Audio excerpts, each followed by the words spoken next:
دشمنت تو سنگ خاره، دشمنت تو سنگ خاره، جان من فدای حرف پیغمبرم. بسم الله الرحمن الرحیم. الحمد لله والصلاة والسلام علی رسول الله. اما بعد.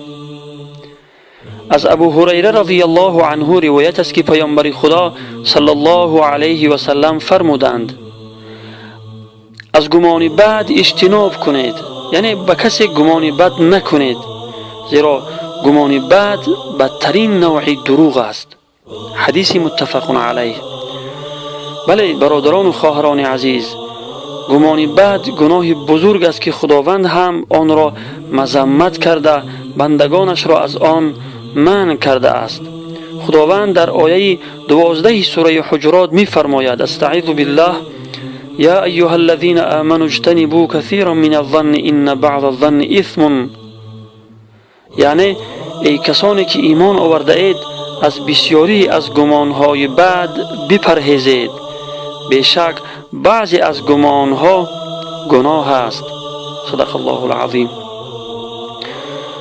گمان بد پیامدهای خیلی خطرناک دارد که انسانی که ایمان بر روز حساب داشته باشد البته از آن پرهیز می نماید. جنگ و اختلافات خانوادگی که عاقبت به پاش خوردن عائله ها می انجامد، جنگ و اختلافات همسایگان و همسنفان و غیره، همه‌اش از همین گمان بد سرچشمه می گیرد که حتی به قتل و کشتار هم نوبت می رسد. گمان بد اگر یک گناه باشد ولی گناهان زیادی را به بار می آورد. بدگمانی می تواند در جامعه یک فتنه و فساد بزرگی را برپا کند. العیاذ بالله.